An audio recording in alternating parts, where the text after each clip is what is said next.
and welcome to the first episode of Crack IELTS with Clappingo, a podcast that has been specially curated by certified IELTS trainers and examiners to help people who are preparing for IELTS achieve their desired band score.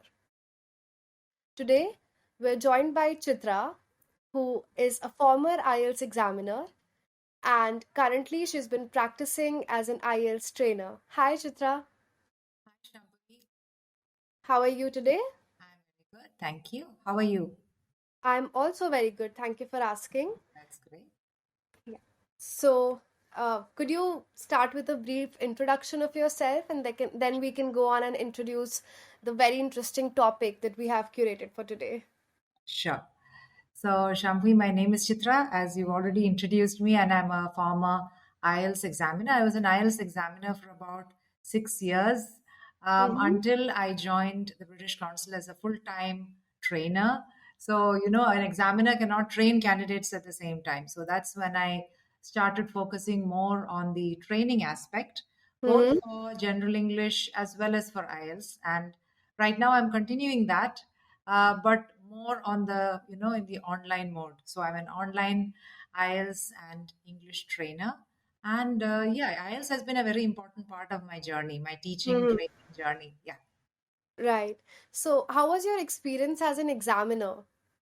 My experience was very interesting, and I could meet a lot of people both on the team, IELTS team, as well as the candidates themselves. Right. I could travel all over Mhm. the country. That's part of an examiner's work.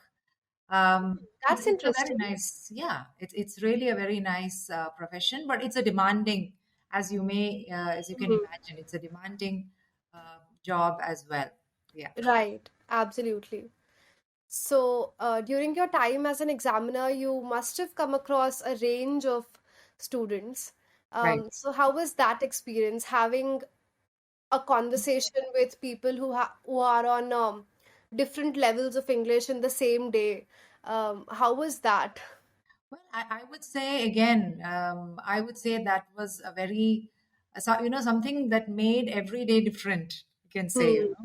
because Right. there were people from all walks of life, from all parts of India, and at different levels of English, wanting to write IELTS for completely different reasons. Right. And it's actually the interview part. So the examiner has basically two or three roles. Number one, conducting the speaking test and making sure it's being conducted in a standard way, recording Right. the test, making sure that that yeah, the recording goes on well, etc. And of course, the most important part, which is assessing the examinee, which is of course the most. I found it the most challenging part, Mm-hmm. and the most interesting part was interacting with the candidates, and the Yeah. IELTS questions are framed in such a way that you get to know more about them. Yeah. So that was a very very nice experience. Yeah, I enjoyed Yes. it. Yeah. That does sound really interesting. Uh, So, since you've seen so many students appear for the exam, I'm sure you must have noticed some common mistakes that most people make right. as an examiner and a trainer. Hmm. So, what would you say was the primary mistake that a lot of people made while appearing for their IELTS exam? Well, surprisingly, this particular, I don't know if you'd call it a mistake or an oversight. It was Mhm. made by a lot of fairly proficient candidates. You would expect, people maybe who don't have a very high level of English to make Right. mistakes. But this particular one that I'm going to say about was made by people who are quite proficient or even very proficient in English, and Mm-hmm. that is not practicing enough for the test or not Right. being familiar with the structure of the test, with the kind of questions and topics that are included in the test. Hmm. This was one area that made a big difference between, getting your required score or just missing that score and regretting that, I guess. Right. And I think not having a proper training was also a part of Yes, this thing, right? yes. So people who planned and prepared for the test would obviously go in for training. So I Hmm. often tell my students, like my trainees nowadays, that if I were to take an IELTS test, in next month, I would definitely go in I would go in for training, because I Yeah. would not be able to do my own training. I would want someone to mentor me, to listen, especially the speaking test, to listen to my speaking and give me some advice. Right. Yeah. Yeah, The feedback becomes really very important. important. Yeah, Yeah.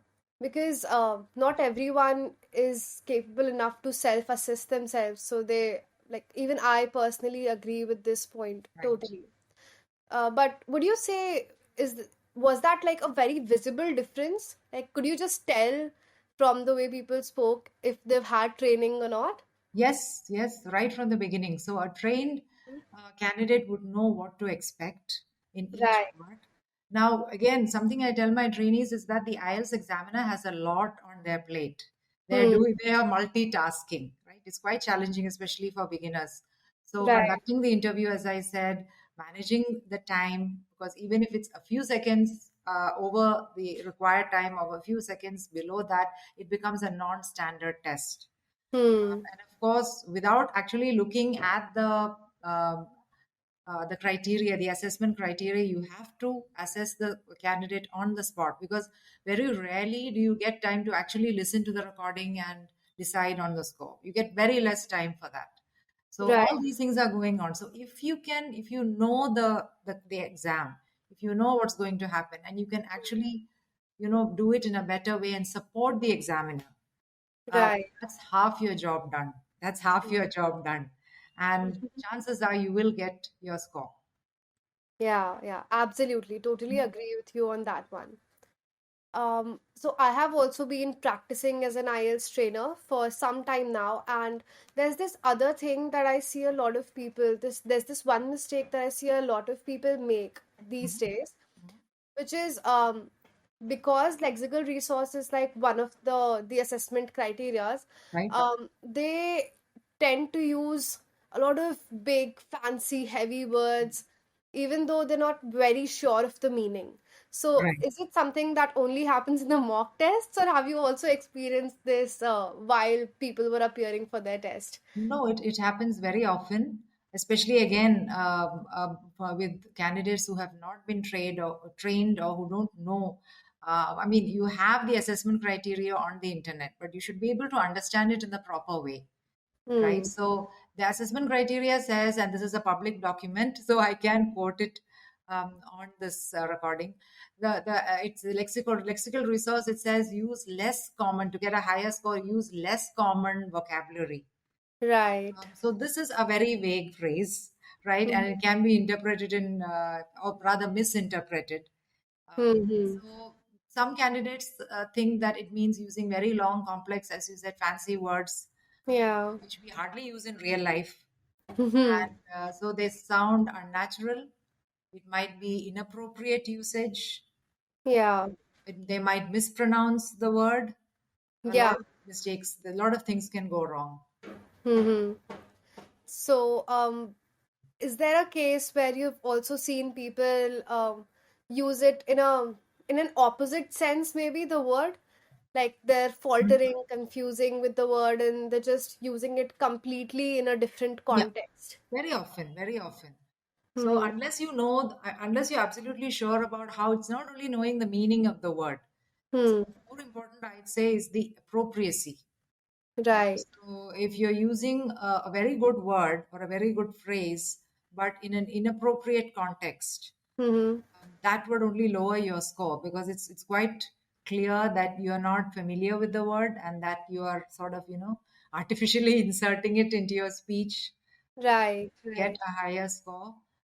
Yeah. So that would bring down your score rather than raise it. Hmm. And you also mentioned mispronunciation. So it just reminds me of this one particular learner who was really keen on learning the English accent or the Right. American accent because he believed that having an English American accent would help him fetch better scores. Uh, I know it's like I know from experience that it's a myth, but what do you have to say about that? Have you experienced test takers who deliberately try to change their accent in the hopes that it will help them fetch better scores? There have been a few. Hmm. I think this is probably because of the misunderstanding of the word, or rather the confusion between the words pronunciation and accent. Hmm. So, what Yeah. does pronunciation mean, and what does accent mean? IELTS does not require you to put on a fake accent or to speak with a foreign accent. On the contrary, native accents are completely accepted. No, even I, as an examiner, that's what I tell my student candidates as well, that I have an Indian accent, and if I put on an artificial accent, that would sound really strange. Yeah. It does look it again, it sounds very unnatural. Unnatural, yeah. So Yeah. more important to take care of things like word stress, sentence stress, your intonation, Hmm. especially important intonation. Listen to a lot of good English. Practice speaking with the tune of English, intonation, the rhythm.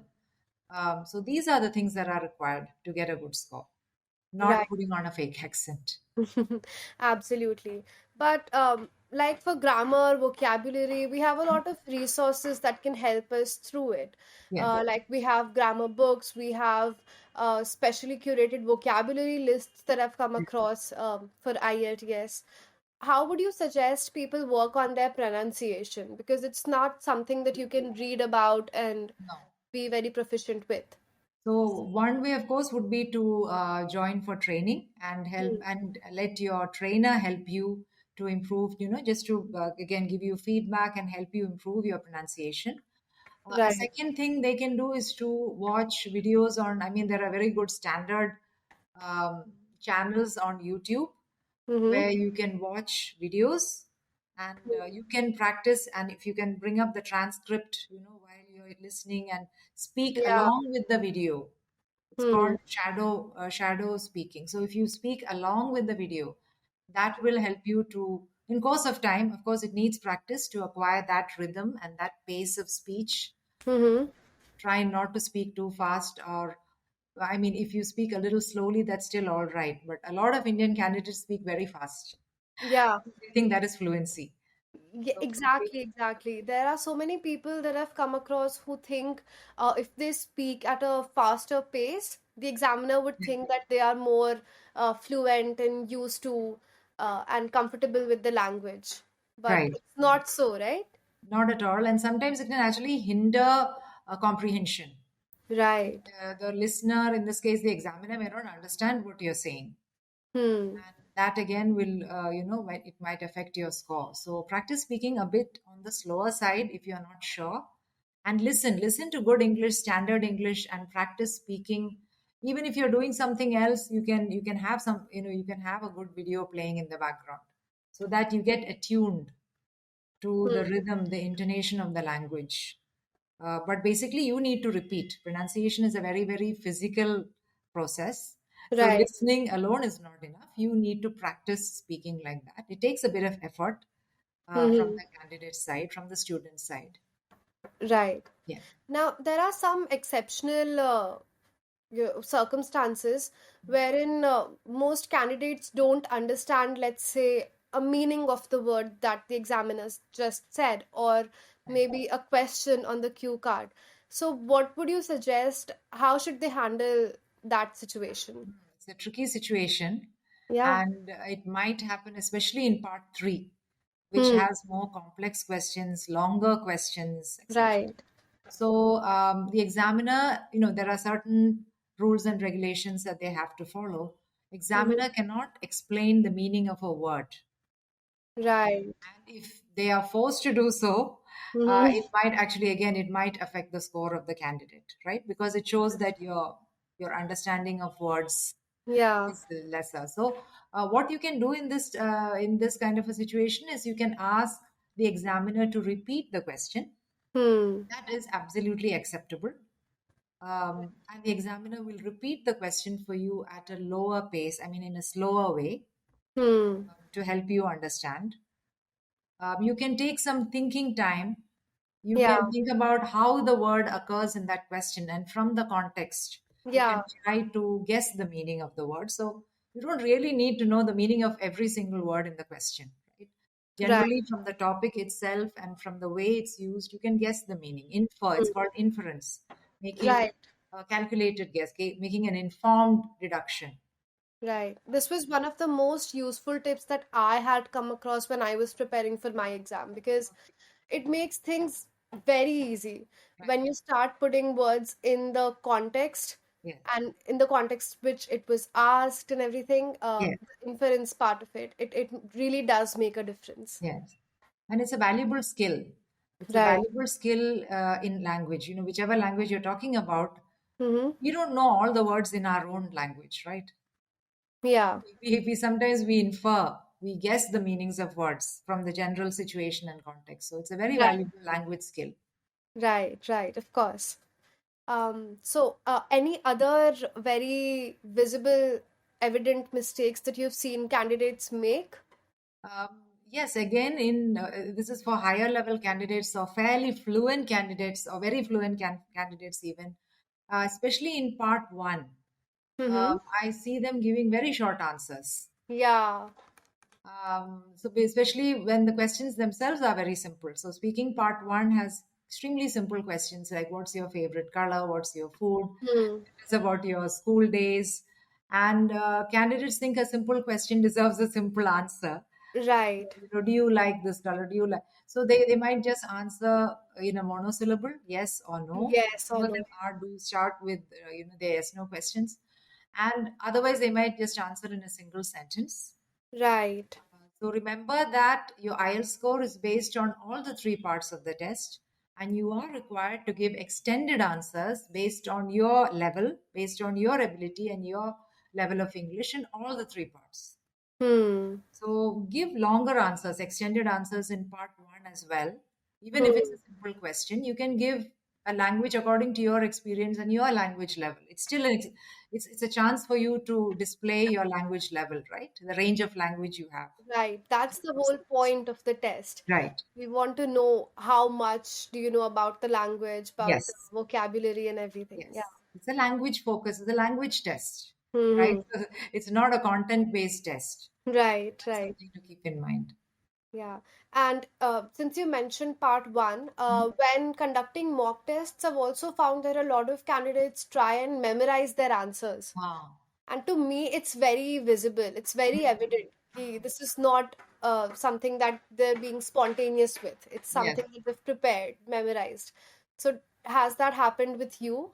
absolutely. And you lose marks for that. Oh, If it you? becomes yes. Hmm. So if you look at the IELTS band descriptors for fluency and coherence, Hmm. uh, band 5, you will see there is one particular criterion which talks about speaks in a very, speaks, gives memorized answers basically. Right. I think it's in 4 or 5, fluency and coherence. So if Hmm. it's that very obvious, then it's a problem. So what you can do is if there are some very topics that you feel are very important and that are asked, especially in part one, there are certain topics like that for which you can prepare. Hmm. For preparing for part three is a little difficult, but you can prepare for part one. Yeah. Note down the points. You can use cue cards, you can make notes, or Right. have bullet points. Write down the points. But Hmm. when you speak, spontaneously. You can use the points, but speak spontaneously. So noting down points will help you to remember, and it will help you to structure your. I'm talking about the practice because Right. during actual test part one, you're not allowed to write anything Right. Yeah. practicing. So this will help you to organize your answer. That's also a very important part of giving your answer, not only fluency. It's the Hmm. coherence, how you structure your answers.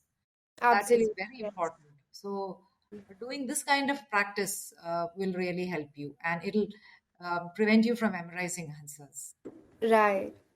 So again, I think training, even in this context, becomes very important because you Yes. need to also put your points across and get a feedback from someone. Like Yeah. even though you're noting down points and you're preparing for it, you need someone to test it out for you to tell you that it's not sounding memorized or prepared or Right.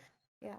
So again, I think training becomes very, very important in It's this I part. would say it's essential, and I'm not saying this because I'm an IELTS trainer. Like I said, if I were taking IELTS, I would approach a trainer for some, basic feedback. Right, Yeah, right, some tips. right. So, wow, this was a very, very insightful conversation. I think just while we're closing our discussion, what would you say, according to you, would make a good speaker, like a band 8, band 9 speaker? Band 9. So there are four areas where you're being assessed in IELTS. The Right, first is fluency and coherence. A band 8 speaker would speak fluently, obviously, and the biggest sign of a higher level speaker is that they're very comfortable with the language. So right, the minute they start speaking, you understand that they're as comfortable in English as they are in their mother tongue. correct. So that comfort level, immediately, that is the first sign. That And then, as I said, the structuring of the answers, Right, and right. this does not come naturally. Even for a very fluent speaker, you would have to put in your practice, you would need feedback, and you would need preparation. Only Hmm, then would you be able to, and I'm saying this again from my own experience. I've taken Cambridge examinations, and I have hmm, myself put in this kind of practice, and so it makes a huge difference, the coherence part. Then the second one is lexical resource. hmm, A band 8 speaker would use a wide range of vocabulary, would also use idioms very naturally, idioms and hmm. collocations very naturally. They shouldn't sound forced. Yeah, yeah. So you can make out that they use it in their daily life also. So if Hmm, you want to get a band-aid, start using idiomatic language, right. regularly in your conversation. That's what I say. So that at that point, you are not trying to remember which idiom to use, because using idiomatic language is essential to get a higher score above 7. Hmm, Grammatical range and accuracy. Your grammar is accurate, 95% accurate, few slips here or there. You are using longer, complex structures in a very natural manner. Usually, the examiner is not even aware of the grammar. I mean, you're not looking for grammatical, you're not aware of the grammatical aspect because it's being right. used so skillfully. It's being Hmm, used so skillfully. And pronunciation, of course, the biggest sign is the intonation. The speakers, this using English with very natural rhythm and intonation, so that without, like, for some speakers, they're speaking English, but then the mother tongue intonation is quite strong. right. And 8 speaker speaks English with the intonation of the language, Hmm, hmm, and fully comprehensible. Fully hmm. comprehensible, yeah, intelligible. Wow. So it was a great, great discussion, and I'm sure it will prove to be very helpful and beneficial for the people who are preparing for IELTS right now. And come to the as we come to close this discussion, I would just like to wish everyone who's listening to this podcast and is aspiring to take the IELTS exam in the coming days a very, very good luck from our side. And anything else that you would like to add, Chitra, please? Yeah, I think I'll just echo what you said. All the very best to all IELTS aspirants, and I hope you get your required score in the IELTS, and you Yeah, fulfill all your dreams, all your dreams come true. right. So thank you so much for joining, Chitra. It was a great So, conversation. thank you so much. Bye. Have a good day. Bye bye.